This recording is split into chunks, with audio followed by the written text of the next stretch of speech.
अस्सलाम वालेकुम दोस्तों and welcome to my channel RTV।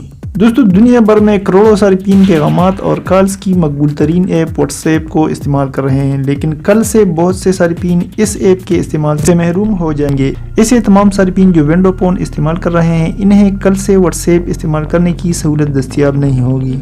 इस वक्त माइक्रोसॉफ्ट स्टोर पर ये ऐप मौजूद है, ताहम 31 दिसंबर यानी आज रात 12 बजे के बाद इसे वहाँ से हटा दिया जाएगा। इस हवाले से व्हाट्सएप ने विंडोज फोन सारिफीन को एक पैगाम भी अरसाल किया है, जिसमें उन्हें मुतनब्बे किया गया है कि आप 31 दिसंबर के बाद अपने मोबाइल फोन पर व्हाट्सएप को इस्तेमाल नहीं कर पाएंगे। इलावाजी आने वाले चंद माह के दौरान व्हाट्सएप कुछ एंड्रॉइड और आईफोन्स के मॉडल पर भी काम करना बंद कर देगा। ऐसे एंड्रॉइड फोन सारिफीन जो एंड्रॉइड का 2.3.7 वर्जन या इससे पहले वाला वर्जन इस्तेमाल कर रहे हैं, उनके मोबाइल फोन पर अब आइंदा बरस 1 फरवरी से व्हाट्सएप इस्तेमाल नहीं होगा। इसी तरह ऐसे एप्पल सारिफीन जो ऑपरेटिंग सिस्टम 8 या इससे पुराना वर्जन इस्तेमाल कर रहे हैं, इन्हें भी 1 फरवरी से व्हाट्सएप की सर्विस नहीं मिलेगी। व्हाट्सएप ने विंडोज सारिफीन को मशवरा दिया है कि अगर वो अपने व्हाट्सएप की चैट यानी बातचीत को खोलना नहीं चाहते तो वो 31 दिसंबर से पहले अपने व्हाट्सएप अकाउंट की चैट हिस्ट्री को एक्सपोर्ट कर ले और उसकी एक बैकअप बना ले।